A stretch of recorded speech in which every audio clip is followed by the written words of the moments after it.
और उसका 20वां अध्याय हम निकालेंगे और सभी लोग ध्यान से सुनेंगे।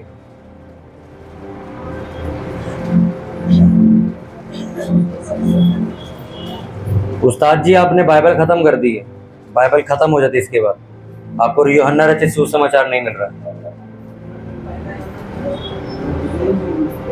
यूहन्ना रचित सुसमाचार, आधे लोगों को यही नहीं पता पहला यूहन्ना कौन सा और यूहन्ना रचित सुसमाचार क्या कहते हैं। वो प्रकाशित वाक्य तक पहुंच गए। भाई अपनी जगह पे बैठ जा यार। सप्ताह के पहले दिन मरियम मगदलिनी भोर को अंधेरा रहते कब्र पर आई और पत्थर को कब्र से हटा हुआ देखा। तब वह दौड़ी और शमौन पतरस और दूसरे चेले के पास जिसे यीशु प्रेम रखता था आकर कहा, वे प्रभु को कब्र में से निकाल ले गए हैं और हम नहीं जानते कि उसे कहां रख दिया है। तब पतरस और ये दूसरा चेला निकलकर कब्र की ओर चले। वे दोनों साथ साथ दौड़ रहे थे, परंतु दूसरा चेला पतरस से आगे बढ़कर कब्र पर पहले पहुंचा और झुककर कपड़े पड़े देखे तो भी वह भीतर ना गया। तब शमौन पतरस उसके पीछे पीछे पहुंचा और कब्र के भीतर गया और कपड़े पड़े देखे, और वह अंगोछा जो उसके सिर से बंधा हुआ था कपड़ों के साथ पड़ा हुआ नहीं, परंतु अलग एक जगह लपेट कर रखा हुआ देखा। तब दूसरा चेला भी जो कब्र पर पहले पहुंचा था भीतर गया और देखकर विश्वास किया। वे तो अब तक पवित्र शास्त्र की वे बात ना समझे थे कि उसे मरे हुओं में से जी उठना होगा। तब ये चेले अपने घर लौट गए। ट्रिबल कम करो थोड़ा। परंतु मरियम रोती हुई कब्र के पास ही बाहर खड़ी रही और रोते रोते कब्र की ओर झुककर दो स्वर्गदूतों को उज्जवल कपड़े पहने हुए, एक को सिरहाने दूसरे को पहचाने बैठे देखा। एक कुर्सी लाके दो। जहां यीशु का शव रखा गया था उन्होंने उससे कहा, हे नारी, तू क्यों रोती है?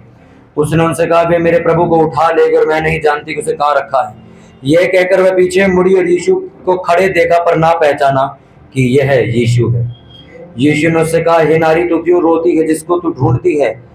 उसने माली समझकर उससे कहा, हे महाराज, यदि तूने उसे उठा लिया है तो मुझे बता कि उसे कहां रखा है और मैं उसे ले जाऊंगी। यीशु ने उससे कहा, मरियम। अपने पीछे मुड़कर इससे इब्रानी में कहा, रबूनी, अर्थात हे गुरु।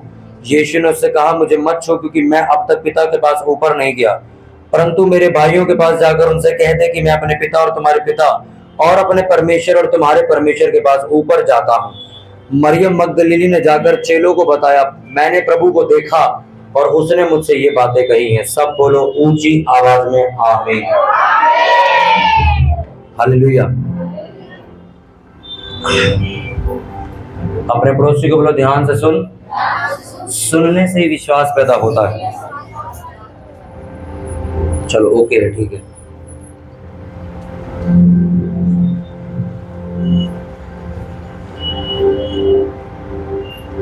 ऊंची आवाज में बोलो, आज मेरा परमेश्वर जी उठा है। मेरा रुमाल दे दो। बाइबल में लिखा, जब यीशु मसीह को क्रूस पर चढ़ाया गया तो वह तीसरे दिन मुर्दों में से जी उठे। आज तक उनकी कब्र खाली पड़ी हुई है। कोई भी डेड बॉडी, कोई भी मसान या कोई भी ऐसी जगह नहीं बनाई हुई कि भाई इसके नीचे यीशु मसीह की डेड बॉडी है, क्योंकि बाइबल ऐसा बताती है, खुद प्रूफ उसके चेलों ने देखा। जब मरियम मगदलिनी भोर यानी कि सुबह सुबह जब हल्का हल्का अंधेरा होता है 4 साढ़े 4 बजे, तब वो कब्र के पास जाती है तो क्या देखती है कि वहां पर कब्र खाली पड़ी हुई है। और लिखा, जिस कपड़े के अंदर यीशु मसीह को लपेटा गया था वो कपड़ा साइड में सेट करके रखा हुआ था। उसने जाके चेलों को बताया कि यीशु मसीह वहां पर नहीं है, देखो उसकी कब्र खाली पड़ी। तो चेले भागकर दौड़ कर आए और उन्होंने देखा कि वह यीशु मसीह को देखे। तो बाइबल ऐसा बताती है, जैसे ही वो देखने के लिए आए तो बाइबल ऐसा बताती है कि वहां पर कोई भी डेड बॉडी नहीं थी। जिस कब्र के अंदर यीशु मसीह को रखा गया था कोई डेड बॉडी वहां पर नहीं थी। बोलो, कोई भी लाश वहां पर नहीं थी। बाइबल ऐसा बताती कि चेले देखने के बाद घर चले गए वापस, और मरियम मगदलिनी वहां रोते रोते वहीं बैठी रही। और एकदम से उसको 2 स्वर्गदूत दिखाई देते हैं, एक इस तरफ और एक इस तरफ। दोनों स्वर्गदूत उसको बोलते, तू क्यों रोती है? जिसको तू ढूंढती है वह जी उठा है। तो वो उन स्वर्गदूतों से बोलती कि भाई मेरे गुरु को कोई तुम कहां उठा के ले गए, मुझे बता दो, मैं उसको ले जाऊंगी।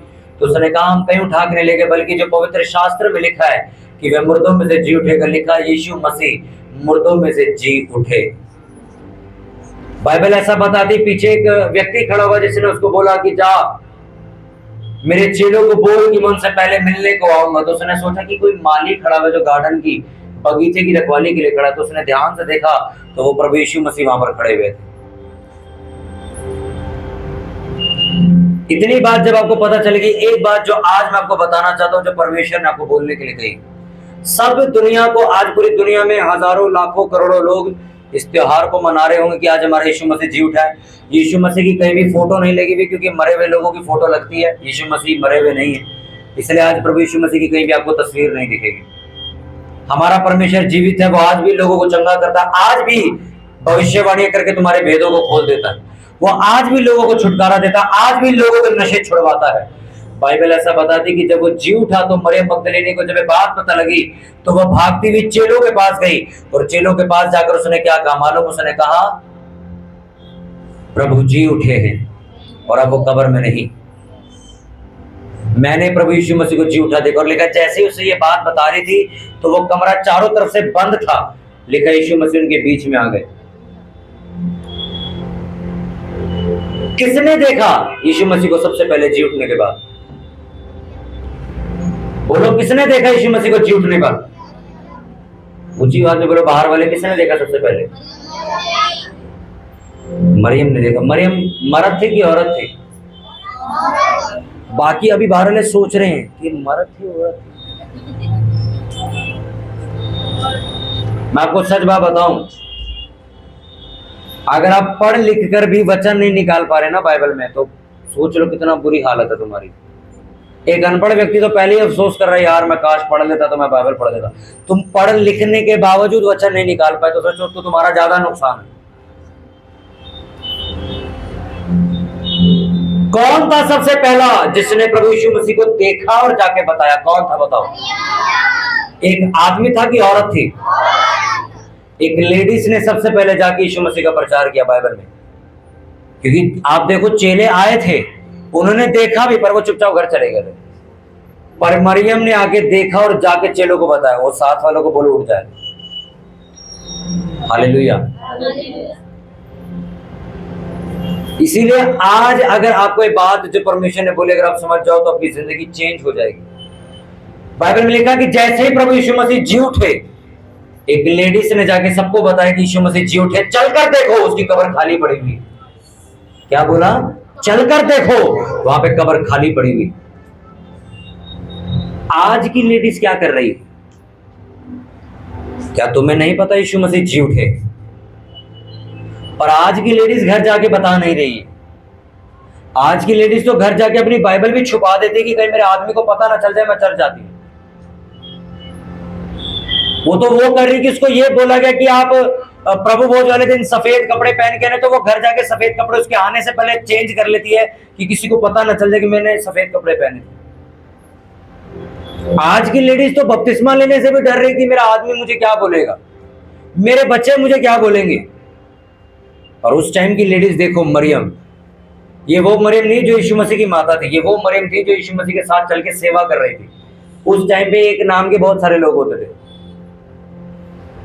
सोचो, उस लेडीज को पता चला कि यीशु मसीह जी उठे, वो बाहर गई, उसने जाके प्रचार करना शुरू कर दिया। आज की लेडीज क्या कर रही है? आज की लेडीज को पता चलता है कि यीशु मसीह चमत्कार करने वाला परमेश्वर है। आज एक लेडीज को पता चलता है कि यीशु मसीह धर्म जात नहीं बदलता, जीवन बदलता है। और वो घर जाके क्या करती है? वो घर जाके मस्त धूपी मार के सो जाती है। वो यहां तक कि अपने पड़ोसी तक को भी नहीं बताती कि मैं चर्च जाती हूँ, क्योंकि उसको ऐसा लगता है कि अगर मेरे पड़ोसी को पता चल जाएगा तो बड़ी शर्मिंदगी वाली बात है। यीशु मसीह ने कहा, लानत है उस आदमी पे जो मेरा नाम मानने से शर्माता है, जो पब्लिक में बोलने से शर्माता है कि मैं यीशु मसीह को मानता हूं।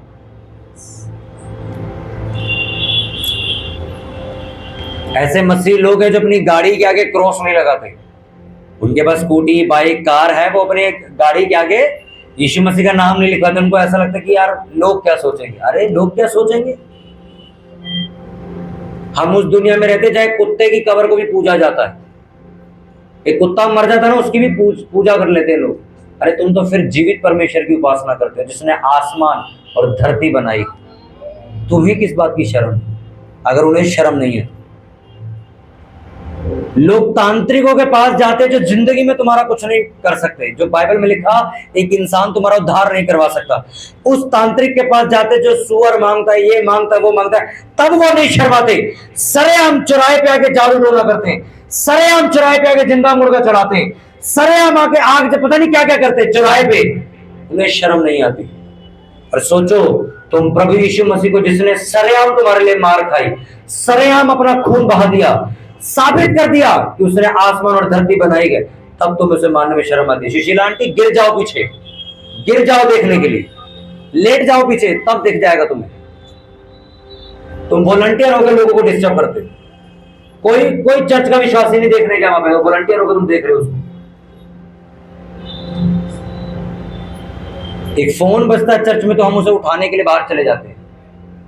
परमेश्वर से ज्यादा इज्जत आज लोगों को देने लग गए हैं। इसीलिए ना रिश्तेदार तुम्हारी इज्जत करते हैं, ना लोग तुम्हारी इज्जत करते हैं, ना तुम्हारे दोस्त तुम्हारी इज्जत करते हैं, ना तुम्हारा परिवार तुम्हारी इज्जत करता है। क्यों? क्योंकि तुमने परमेश्वर से ज्यादा इज्जत अपने परिवार को दी।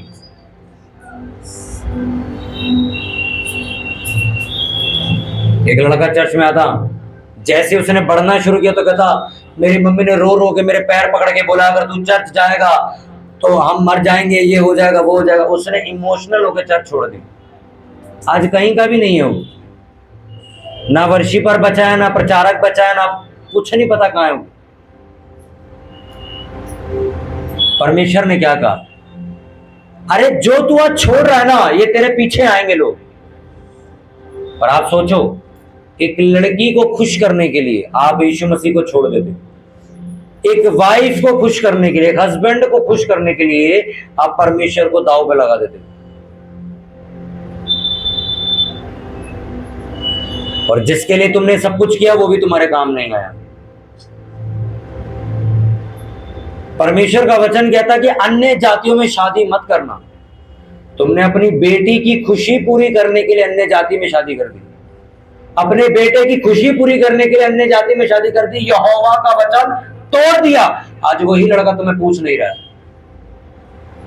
ये इत्तेफाक नहीं है, ये वचन में लिखा है, जो तुम बो के जा रहे हो वो तुम्हें काटना पड़ेगा। तुमने परमेश्वर से ज्यादा इज्जत अपने बच्चों को दी थी, आज वही बच्चे तुम्हें लात मारने को तैयार है। आज वही बहू तुम्हें पूछती नहीं है, क्योंकि तुमने यहोवा की आज्ञा नहीं मानी। जाओ उन घरों में जिन लेडीजों ने मार खाई पर वचन नहीं तोड़ा परमेश्वर का, आज उनके घर स्वर्ग बने हुए। जाके देखो उनके घरों में। कितनों को बात समझ आ रही है? हालेलुया। इसलिए आज आपको ये बात समझनी बहुत जरूरी है कि जैसे ही मरियम को ये बात पता चलती है कि यीशु मसीह जी उठे हैं, उसने जाके प्रचार करना शुरू किया। आज कितने, मैं सच कह रहा हूं, 90% ऐसे मसीह लोग हैं जो यीशु मसीह की सारी स्टोरी जानते हैं। वो ये तक जानते कि परमेश्वर ने मेरी जिंदगी में कितने बड़े काम किए, पर आज तक अपना मुंह बंद करके बैठे हैं। आज भी किसी को प्रचार नहीं करते, आज भी किसी को वो चर्च नहीं लेके आते, आज भी वो किसी को सुसमाचार नहीं बताते, आज भी वो लोगों को यीशु मसीह का जीवित वचन नहीं बताते। वो ऐसा सोचते हैं कि मैं मसीह में आ गया, बस मुझे चर्च जाना है, झोला उठा के घर वापस आना है। तुम इसलिए चुने नहीं गए थे। मरियम को जैसे ही पता चला कि यीशु मसीह जी उठे, उसने जाके बाहर बताना शुरू कर दिया। आज तुम बड़ी बड़ी गवाहियां चर्च में सुनते हो, बड़ी बड़ी गवाहियां सुनते हो। आज तुम बड़ी गवाही सुन रहे हो, कितने लोगों को बताया तुमने इस बारे में? तुमने एक भी आदमी को नहीं बताया। मुझे सबसे ज्यादा किल्लत पता है किन लोगों से? जो अपना दुख दुनिया जहान में रोते हैं, पर जब उनकी जिंदगी में परमेश्वर गवाही दे रहा तब चुप हो जाते। आप देखो लेडीजों को, हर एक बंदे को पता होगा मेरा आदमी नशा करता है, उसको भी पता इसका आदमी नशा करता है, इसका आदमी नशा करता है, क्योंकि सबको बताती है जा जाके मेरा आदमी मुझे मारता है, ये हो। जैसे ही परमेश्वर ने उसके आदमी को ठीक किया, अब वो किसी को नहीं बता रही कि मेरा आदमी ठीक हो चुका है, मेरे आदमी को परमेश्वर ने, अब वो चुपचाप बैठी, अब वो घुन्नी बन गई एकदम। हाँ, अब नहीं पीता है। मेरा स्वभाव चर्च में बड़ा गुस्से वाला रहता है हमेशा, तो लोगों को लगता है कि पास्टर जी के अंदर नम्रता नहीं। अगर इन वॉलंटियरों के साथ हम मस्ती मजाक करने लग जाए, चर्च तमाशा बन जाएगी अगले संडे तक। एक वॉलंटियर छत पे घूम रहा होगा, एक वॉलंटियर कहेगा मैं जॉब पे जा रहा हूँ, एक वॉलंटियर कहेगा मेरे को अभी थोड़ा खा के ना मैं भटूरे खाने जा रहा हूँ। तमाशा चलेगा चर्च में। मीटिंग खत्म होने के बाद इन वॉलंटियर से कुछ हम सारे हंस खेलते अपना खाना खाते बैठ के आराम से, कोई प्यार मोहब्बत हुई। पर चर्च चलते टाइम हम किसी से प्यार मोहब्बत नहीं रखते, हम काम करने आते हैं। एक चर्च जब परमेश्वर का वचन तोड़ देता है, वो चर्च नहीं, वो धर्मशाला है। पास्टर कह रहा है यार ये पैसे वाला बंदा है, इसने बपतिस्मा ले नहीं रखा है, अब इसको प्रभु बोझ नहीं देंगे तो बुरा मान जाएगा, यार दे दे इसको। पर वचन में लिखा जिन्होंने बपतिस्मा नहीं लिया वो इस देह में भागी नहीं हो सकते। सिर्फ इंसान को खुश करने के लिए प्रभु पकड़ा दिया उसके हाथ। वो चर्च नहीं है, वो धर्मशाला में जा रहे हो आप। आपके घर में अगर परमेश्वर के वचन से ज्यादा मेरे ताए की, मेरे ताऊ जो है ना उनकी इज्जत बहुत है, आप गलत घर में रह रहे हो। वो परमेश्वर नहीं है उस घर में, आप गलत घर में। घर पता कौन सा है? बाइबल में लिखा जिस घर को यहोवा ना बनाए उस घर का बनाने वाला बेकार, व्यर्थ ठहरी उसकी मेहनत, बेकार हो गया आप। पास्टर जी हमारे घर में कुछ नहीं चलता, हमारा ताऊ जो बोल देता ना हम वही करना पड़ता है। आप मसीह नहीं हो, आप फेक, आप ढोंग करने वाले व्यक्ति। मेरे घर में मैं पास्टर हूं तब भी मेरी कोई वैल्यू नहीं है। अगर परमेश्वर ने बोला है या नहीं जाना तो कोई भी नहीं जाएगा। चलो मैं सारे घर बैठो। क्या चलता है तुम्हारे घर में? मेरे पापा ने फैसला लिया, हम सब ने मान लिया। आप फिर मसीह थोड़ी हो आप। अब आपको वचन में ये भी तो लिखा अपने माता पिता की आज्ञा मान। अगर माता पिता आपको कल कहेंगे यहाँ पे आग जल रही कूद जा इसमें, तो नहीं कूदोगे। तो आप ही के पापा अगर आपको कह दें कि यहाँ पे गटर खुल रहा, सफाई हो रही, तेरे को उस गटर में छलांग मारनी है, मेरे पागल हो गए, कैसी बात है? मम्मी समझाती क्यों नहीं यार, इनको झाई चढ़ के क्या हो गए? तब नहीं कूदोगे। तब आप ये वचन को नहीं बोलते, माता पिता की आज्ञा मान, उनके अधीन रहना है, मैं डुबकी मार दूंगा। मेरे पापा ने कहा रोज गोबर लगा के नहाना, मैं नहाऊंगा क्योंकि माता पिता की आज्ञा माननी। जैसे ही चर्च की बारी आती तुम बड़े धार्मिक हो जाते हो, वचन निकालने लगते हो, वचन में ये लिखा है, वचन में वो लिखा है। अभी मैं बोलूंगा ना, और आज कोई सेवा नहीं करेगा, पास्टर जी ने बोला है, पास्टर जी का सिर्फ परिवार सेवा करेगा, सारे आपस में अरे आज तो पास्टर जी ने बोला है, मना किया है, आज कोई बर्तन नहीं धोएगा, पास्टर जी का परिवार सेवा करेगा। आज बड़े ईमान से पक्के तरीके से मानेंगे। और मैं अगले संडे बोलूंगा आज मेरा परिवार सेवा नहीं करेगा, आज आप लोग करोगे। पास्टर जी को पता है मेरे को नौकरी पे जाना होता है, आज उन्हें मालूम है मेरे को जाना होता है, मेरे घर में काम होता है, मेरा आदमी गुस्सा करता है। कोई प्रॉब्लम नहीं है, कोई दिक्कत नहीं है। यहोवा का वचन अपनी मर्जी से लोग स्वीकार कर रहे हैं कि जब मन हुआ कर लिया, जब लग रहा है कि हमारा घाटा तो कहती है कि नहीं नहीं कुछ हालात ऐसे, जब लग रहा है कि फायदा होने वाला तो हाँ हाँ यहोवा का वचन। प्रभु यीशु मसीह का पहला वचन जो वो शुरुआत में आके बोले और जाते वक्त बोल के थे, क्या? जाओ सुसमाचार प्रचार करो। सुसमाचार प्रचार करने का काम अकेला मेरा नहीं है, मेरी मम्मी का भी है, मेरे पापा का भी है, मेरी बहनों का भी है, वॉलंटियर का भी है, चर्च में बैठा हर एक विश्वासी का, यहाँ तक ये बच्चा बैठा है इसका भी। ये आज्ञा अकेली मेरे लिए नहीं। अगर आप सेवा नहीं करते हो, सुसमाचार प्रचार नहीं करते हो, तो मैं आपको सच कह रहा हूं, आप यीशु मसीह के चेलों में गिनती में नहीं आते। आपको सोच के पता क्या हुआ था? सुबह मैं सुबह भी 11 बजे चर्च में आया हूं, सुबह भी 11 बजे आया मैं, जो तो इस तरह मजा आएगा। मैं अभी आके बैठा ही हूं, एक लेडीज सामने बैठी हुई ऐसे झपकी मार रही थी। मैं कहा ये देख यार, अरे यार तुम क्यों आते हो चर्च भाई? सुबह 11 बजे की बात कर रहा हूं मैं भी आके बैठा ही था, अभी मैं ढोलकी सेट कर रहा था, उस लेडीज को मैं देख रहा हूं ऐसे, भाई यार ये क्या करने आई है?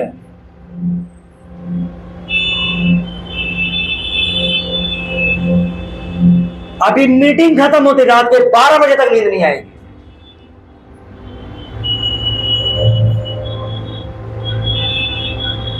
क्या किया मरियम ने? सबसे पहले जैसे उसे पता चला, बोलो प्रचार किया उसने। यहां बैठा एक एक व्यक्ति प्रचारक होने के लिए चुना गया। आपकी जबानों को परमेश्वर ने चुना है कि किसी की जिंदगी बचाई जाए। पर दुख की बात यह है कि आप प्रचार नहीं करते। अब लोग कहते हैं हम भी माइक लेके बैठ जाएं, हम भी अपने छत पे स्पीकर लगा लें, हम भी प्रचार करें। प्रचार हमेशा माइक पर नहीं होता। जब चर्च में साउंड नहीं था ना, तो मैं गलियों में जाते थे, हम 3-4 लड़के और पैम्पलेट बांटते थे। आज जो आप पैम्पलेट बांटते हो ना, ये आप आज नहीं कर रहे, मैं 2018 से लेके 2020 तक किया मैंने। उसके बाद चर्च फेमस हो गई थी, फिर मैंने जाना बंद किया। और वो भी हर संडे जाते थे हम, चर्च खत्म करते थे, लंगर खाते थे तो हम चर्च में 5-6 लड़के इकट्ठे होके, ये वाले पैम्पलेट नहीं होते थे, वो दूसरे होते थे, देखा हमने, यीशु मसीह को जाने, क्रूस की कथा, ऐसे ऐसे पैम्पलेट होते थे। हम एरिया डिसाइड करते थे, आज पूरी झांगरपुरी में चलेंगे, अगले संडे आज पूरी बुराड़ी में चलेंगे, अगले संडे आज पूरा भरतवा करके आएंगे। ऐसे हम 5-6 लड़के जाया करते थे। अब वो लड़के पता नहीं कहां चले गए, कौन सी दुनिया में चले गए, कोई लड़कियों के चक्कर में पड़ गया, कोई पैसा कमाने निकल गया, कोई मसीह है तो चर्च नहीं जाता, पता नहीं कहां का बिखर गए सारे। दीदी मैं, अरे हम लड़कियां ये सब भी जाते थे प्रचार करने, नैना दीदी मैं, हम सब जाते थे प्रचार करने। 2020 तक हमने गली गली जाके प्रचार किया। आज जो आपके घर हाउस मीटिंग हो रही है, आज मेरे साथ 10 लड़के आते हैं, 10-20 बंदे आते हैं, मैं अकेला ढोलकी का बैग उठा के शास्त्री नगर जाता था, शरदानंद जाता था, बलसवा जाता था, लिबासपुर जाता था, स्वरूप नगर जाता था, झांगरपुरी जाता, अकेला, कोई लड़का मेरे साथ नहीं होता था। खुद ही बाइबल रखता था, रजिस्टर रखता था, ढोलकी पैक करता था, टांगता था, प्रेयर करता था, अकेला जाता था, अकेला जाता, कोई मेरे साथ नहीं जाता था।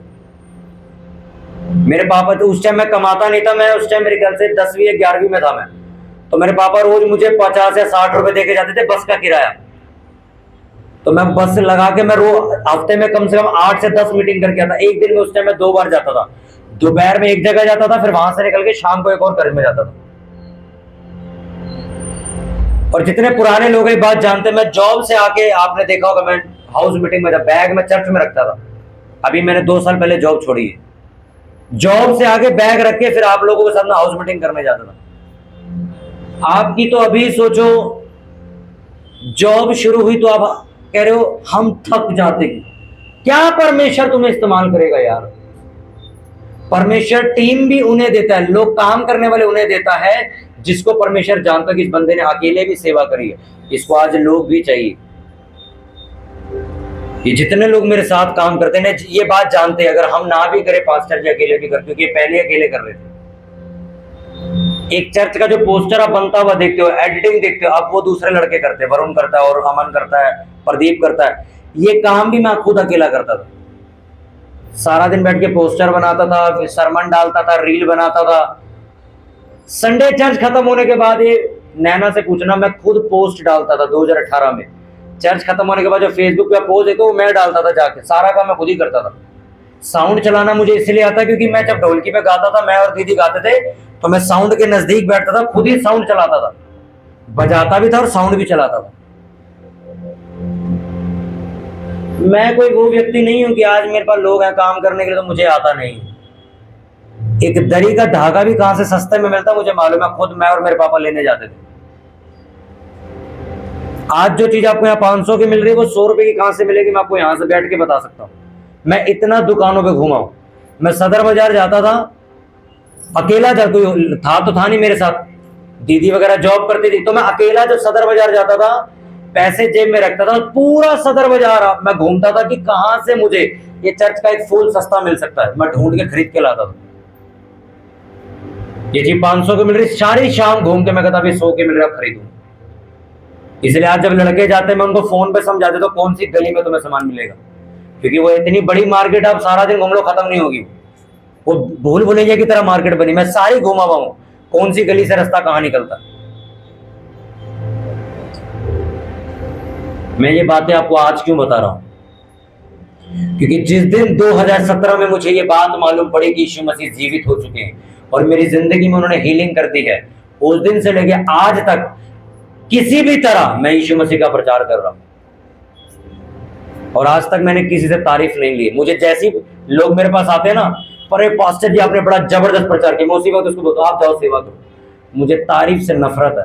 जैसे लोग पीछे आके मेरी तारीफ करना शुरू करते हैं, मैं उन्हें भेज देता हूं, मैं कहा चलो कल मिलेंगे, जय मसीह। क्योंकि तारीफ आपको बर्बाद कर देती।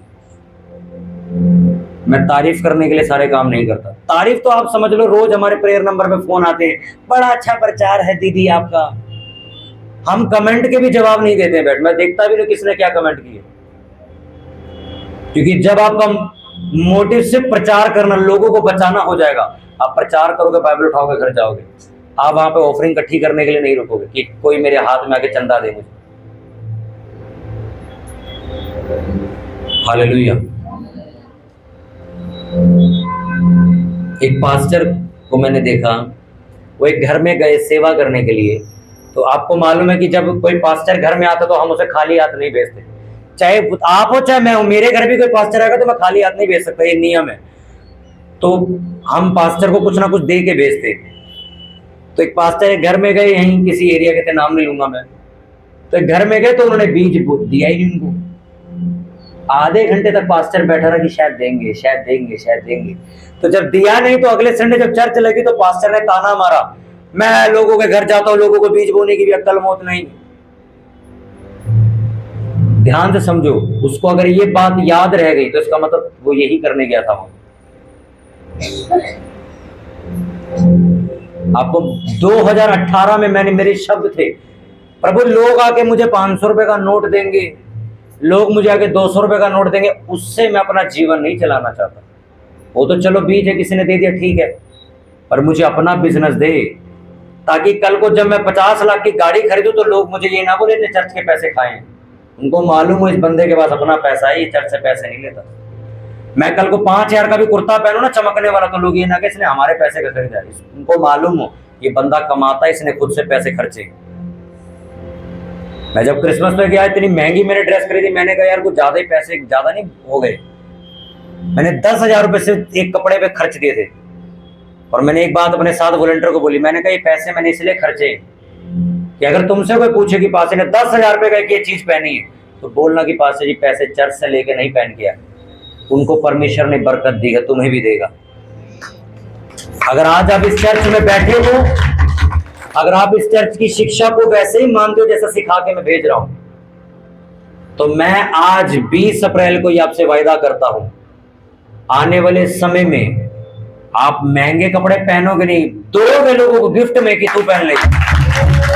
सच कह रहा हूं आप सोना चांदी अपने लिए खरीद के नहीं लोगे, दान दोगे आप अपने दो बैठे सामने, अरे सिस्टर ये लो ये चांदी का सिक्का तुम रखो, तुम्हें इतना परमेश्वर देगा। तुम्हारी सोच छोटी, पता है क्या, मुझे मिल जाए मुझे मिल जाए। रोज प्रेयर करो जो मैं कर दूं, प्रभु मुझे इतना चाहिए मैं लोगों को दे सकूं। मैं रोज बोल दो प्रभु मुझे इतना पैसा चाहिए, मैं वॉलंटियरों से लूंगी, वॉलंटियरों के लिए खर्चा करूं, मैं वॉलंटियरों को कपड़े दिलाऊं ले जाके, मैं उन्हें गिफ्ट दूं, मैं महंगे महंगे कुर्ते दिलाऊं उनको। आपकी सोच बड़ी होनी चाहिए, और जिस दिन आपकी सोच ऐसी हो जाएगी, तुम्हें आएगा तो तुम दे पाओगे।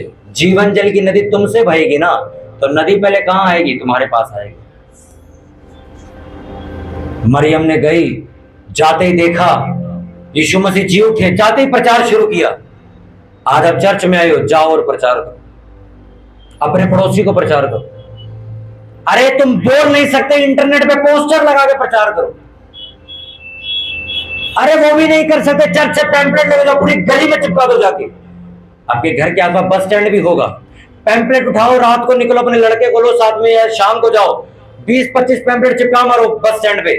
आपकी वजह से वहां पर आने वाले रोज 500 से 1000 लोग उस पैम्पलेट को पढ़ेंगे, और क्या पता उनमें से 2-4 व्यक्ति नशे वाले हमें फोन कर दे कि भैया आप बस स्टैंड पे पैम्पलेट लगाए, हमारे लिए प्रार्थना कर दो, नशा छोड़ दें। सोचो अगर उसने नशा छोड़ दिया, किसने लगाया वो पैम्पलेट, तुमने, उसका प्रतिफल तुम काटोगे।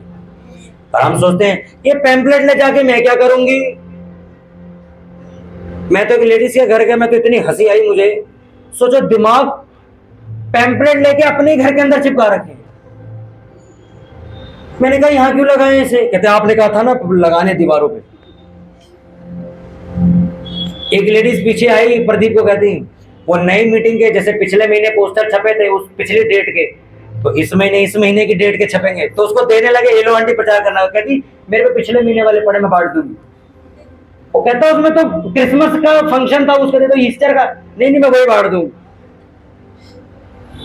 पता हम क्यों हंस रहे हैं, ये प्रार्थना ना करने वालों के हाल है। इनके सोचो इतना भी दिमाग काम नहीं कर रहा, मैं क्या बोल रहा हूँ। अबे ये पैम्पलेट मुझे बाहर सड़कों पे लगाने, खंबे पे लगाने, रिक्शा वालों को देने, बस स्टैंड पे लगाने, घर की दीवार पे लगा दी।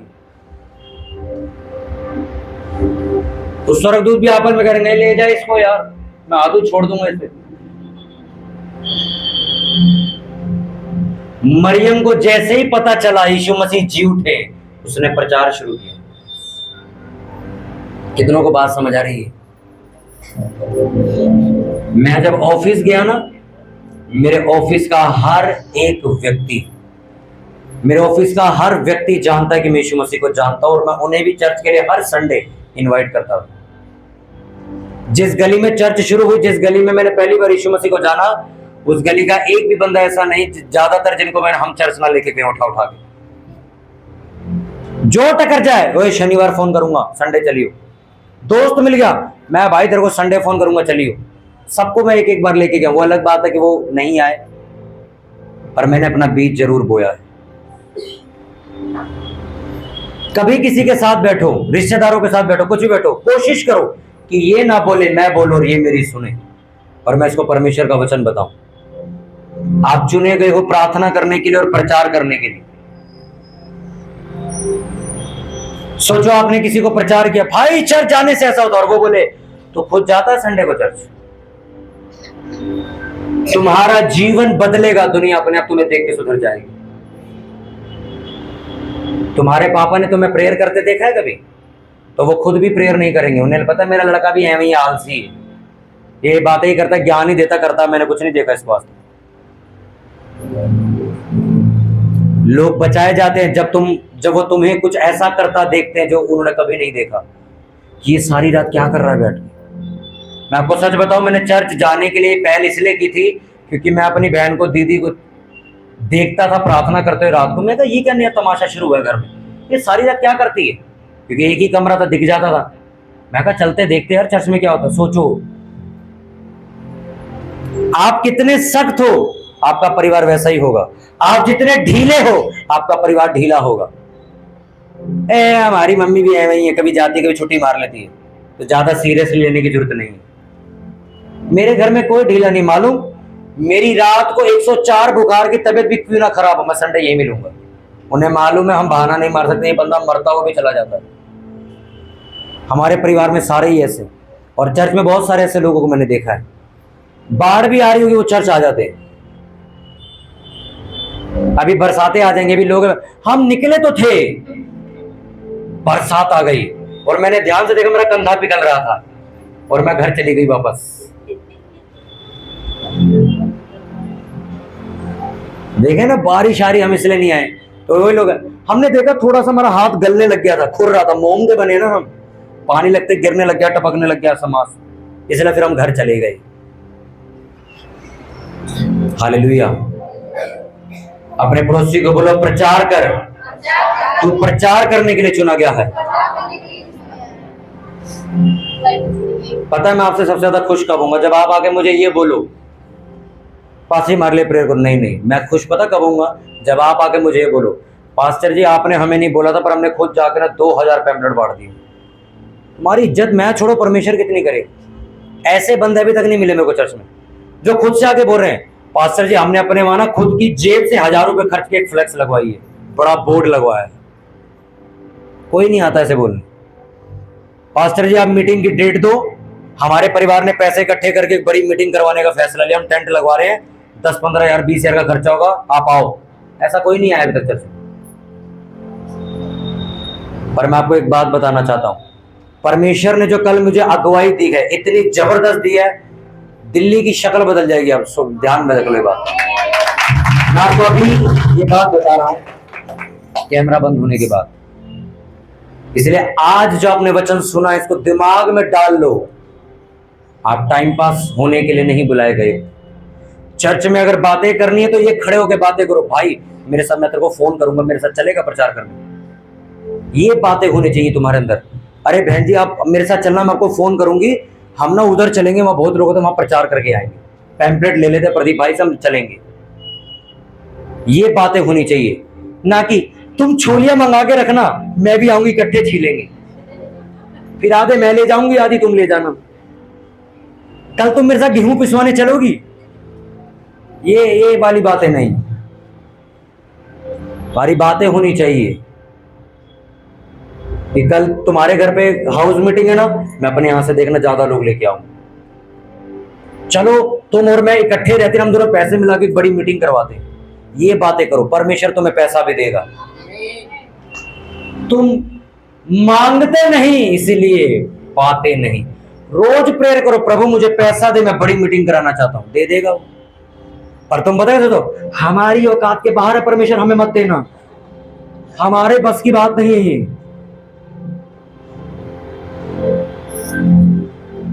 जो मांगोगे वो दे देगी।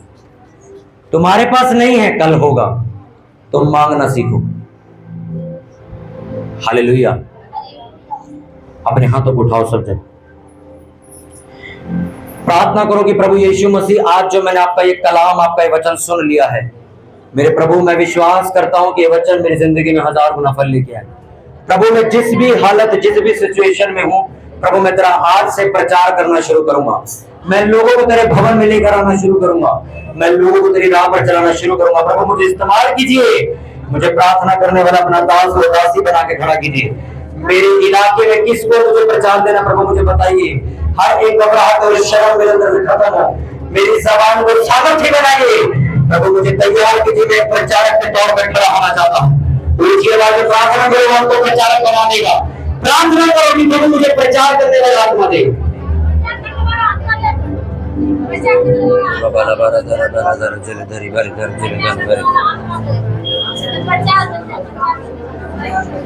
बोले कर हिंदू बस साला बरा हल्दरा बस शामदरा बरा